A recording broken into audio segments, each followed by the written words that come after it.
হযরত আব্দুল্লাহ ইবনে ওমর রাদিয়াল্লাহু তাআলা আনহু হতে বর্ণিত আছে যে আব্দুল্লাহ ইবনে উবাই মারা গেলে তাহার ছেলে নবী করিম সাল্লাল্লাহু আলাইহি ওয়াসাল্লামের নিকট আসিয়া বলিলেন, আপনার কমিস অর্থাৎ জামা মোবারক আমাকে দান করুন, উহার দ্বারায় তাকে অর্থাৎ আমার পিতাকে দাফন দিব, আর আপনি তাহার জানাজার নামাজ পড়িবেন এবং তার জন্য দোয়া করিবেন এবং ইস্তেগফার করিবেন।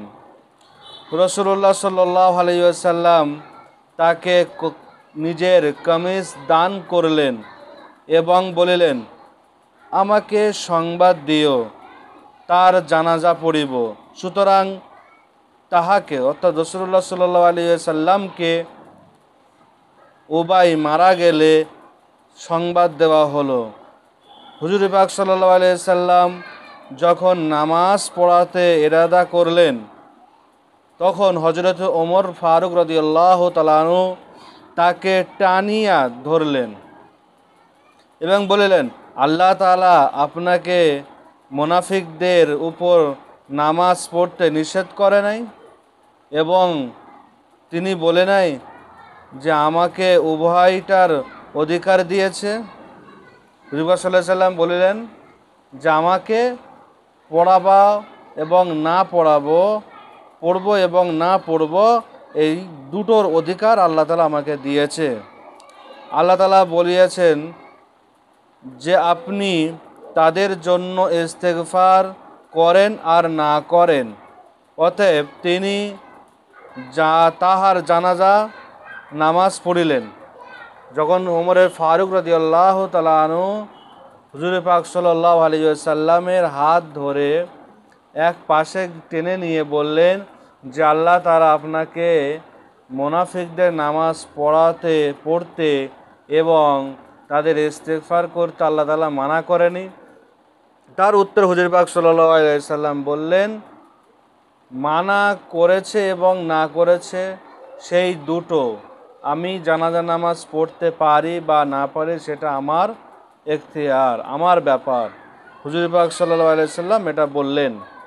তারপরে আল্লাহ তাআলা তানার কালামুল্লাহ শরীফের মধ্যে আয়াত নাজিল হলেন, ওয়ালা তুসাল্লি আলা আহাদিন মিনহুম মাতা আবাদান ওয়ালা তাকুম আলা কবরিহি। অর্থ হলো, আর তাহাদের মধ্যে হতে কেউ মারা গেলে তাহার উপর কখনো জানাজা পড়াবে না। যদি কোনো মুনাফিক মারা যায়, তাদের মধ্যে যদি কেউ মুনাফিকদের মধ্যে কেউ মারা গেলে এবং তাদের কখনো জানাজা পড়িবে না এবং তাদের কবরের কাছে গিয়ে দাঁড়াবে না। হযরত ওমরে ফারুক রাদিয়াল্লাহু তাআলা আনহু বলেন, ইবনে উমর মারা গেলে তার জানাজার নামাজের জন্য রাসূলুল্লাহ সাল্লাল্লাহু আলাইহি সাল্লামকে ডাকা হলো। যখন আব্দুল্লাহ ইবনে উবাই মারা গেলে এবং তার জানাজার নামাজ পড়ার জন্য রাসূলুল্লাহ সাল্লাল্লাহু আলাইহি সাল্লামকে ডাকা হয়েছিল, তিনি গেলেন। রাসূলুল্লাহ সাল্লাল্লাহু আলাইহি সাল্লাম তাদের ডাকার সম্মানার্থে, তাদের ডাকার সম্মানীয়ভাবে ডেকেছেন, সেইভাবে তিনি গেলেন এবং যখন নামাজের উদ্দেশ্যে তাহার জানাজা নামাজের সম্মুখীন দাঁড়াইলেন, যখন জানাজা নামাজ পড়ার জন্য লাইনে বা সামনে দাঁড়িয়ে গেলেন, আমি তাহার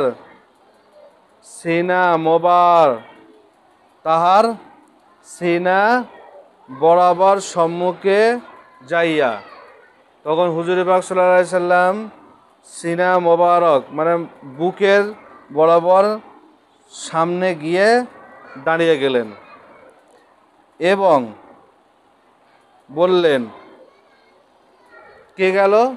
হযরত ওমরে ফারুক রাদিয়াল্লাহু তাআলা আনহু।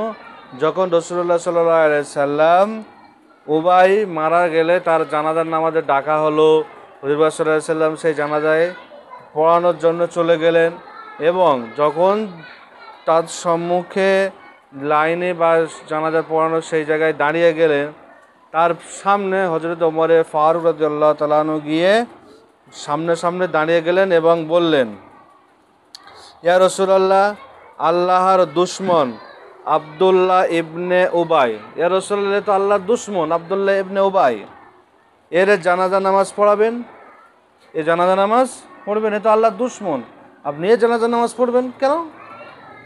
তারপর তাহার বিগত সকল ঘটনাগুলি উল্লেখ করিয়া বলিলাম, এবং তখন হযরত ওমর ফারুক রাদিয়াল্লাহু তাআলা আনহু আব্দুল্লাহ ইবনে উবাইয়ের সমস্ত পিছনের ঘটনাগুলো খুলে আল্লাহ রসুলের সামনে খুলে বললেন, অথচ সে অমুক অমুক দিন এই এই কথা বলিয়াছিল, এবং হযরত ওমর ফারুক রাদিয়াল্লাহু তাআলা আনহু প্রমাণসহ দলিলসহ রাসূলুল্লাহ সাল্লাল্লাহু আলাইহি সাল্লামকে প্রমাণ দিলেন যে অমুক অমুক দিনে এরকম এরকম কথা, এরকম এরকম ব্যবহার, এইরকম এরকম আচরণ সে করেছিল। তিনি বললেন, হুজুর পাক সাল্লাল্লাহু আলাইহি সাল্লাম বললেন, প্রতি উত্তরে সাল্লাল্লাহু আলাইহি ওয়াসাল্লাম মুচকি হাসি দিচ্ছিলেন। যখন ওমর ফারুক রাদিয়াল্লাহু তাআলা এই কথাগুলো উত্তরে মিলিয়ে দিচ্ছিলেন যে তিনি এইরকম এরকম কথা এরকম এরকম কিছু বলেছে, তখন আমি তাহার অনেক দোষ আলোচনা করলাম। আমি সেই আব্দুল্লাহ ইবনে উবাইয়ের দোষ আলোচনা করছি, কিন্তু রাসূলুল্লাহ সাল্লাল্লাহু আলাইহি ওয়াসাল্লাম মুচকে হাসলেন এবং তাহার দোষ আলোচনা করলাম। তিনি বলেন, হুজুর সাল্লাল্লাহু আলাইহি ওয়াসাল্লাম বললেন, সরিয়া যাও, হে ওমর, সরিয়ে যাও আমার সামনে থেকে, আমাকে অধিকার দেওয়া হয়েছে, আমাকে অধিকার দেওয়া হয়েছে, আর আমি তাহা গ্রহণ করিয়াছি। যে জানাজার নামাজ পড়ানো বা পড়ার জন্য অধিকার দিয়েছে রাসূলুল্লাহ সাল্লাল্লাহু আলাইহি ওয়াসাল্লাম, সেই অধিকার গ্রহণ করে নিয়েছে। তাই ওমর ফারুক রাদিয়াল্লাহু তাআলার সাথে বলছেন, তুমি সরে যাও, আমাকে প্রস্তাব দিয়েছে, আমাকে অধিকার দিয়েছে, সে অধিকার আমি গ্রহণ করে নিয়েছি।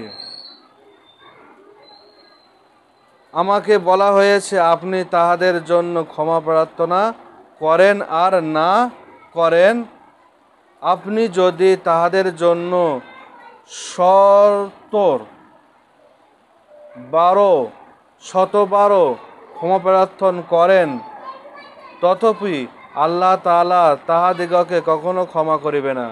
এ মুনাফিক এমন, যেটা তোমাদের আগে আমি বলছিলাম যে মুনাফিকের স্বভাব, এদের তা আল্লাহ তাআলা বলছে, যদি নবীও শতবার যদি দোয়া করে, ইস্তেগফার করে, ক্ষমা প্রার্থনা করে, তবু আমি তাকে কবুল করিব না।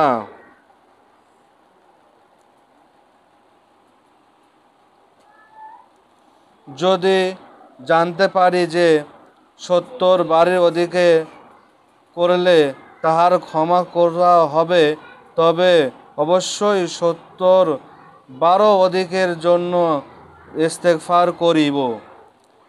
তিনি বললেন, অতঃপর রাসূলুল্লাহ সাল্লাল্লাহু আলাইহি সাল্লাম তাহার নামাজ পড়ালেন ও তাহার সহিত গেলেন, এবং তাহার দাফন কার্য শেষ হওয়া পর্যন্ত কবরে দাঁড়িয়ে রইলেন।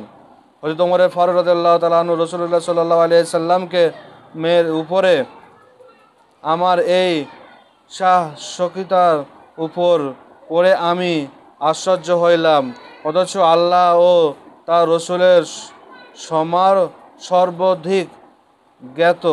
তিনি বললেন, খোদা কসম, সামান্য পরেই এই 2 আয়াত নাজিল হলো, যে ওমর ফারুক রাদিয়াল্লাহু তাআলা রাসূলুল্লাহ সাল্লাল্লাহু আলাইহি সাল্লামকে মানা করছিলেন, কিন্তু আল্লাহ রসুল বলছেন, আল্লাহ আমাকে এখতিয়ার দিয়েছে, আমি এটাকে করতে পারি বা না পারি, আমি তার জন্য দোয়া করতে পারি, আর যদি দোয়া করি তাহলে আল্লাহ তাআলা সেটা কোনো মতেই কবুল করবে না, সেটা এখতিয়ার দিয়েছে। কিন্তু ওমর ফারুক রাদিয়াল্লাহু তাআলা তিনি চেয়েছিলেন যে আল্লাহ রসুল মুনাফিকের নামাজ না পড়ে এবং তার জন্য ইস্তেগফার দোয়া না করে। কিন্তু রাসূলুল্লাহ সাল্লাল্লাহু আলাইহি সাল্লাম আল্লাহ রসুলকে আদেশ দিলেন, তুমি সরে যাও। কিন্তু সরে গেলেন। কিন্তু ওমরে ফারুক রাদিয়াল্লাহু তাআলা আনহু বললেন, খোদার কসম, সামান্য পরেই যখন ওমরে ফারুক রাদিয়াল্লাহু তাআলা আনহু যখন চলে গেলেন ওখান থেকে, তার কিছুক্ষণের পরেই সেই সম্পর্কে, সেই নিষিদ্ধ হওয়ার সম্পর্কে আল্লাহ রসুলের কাছে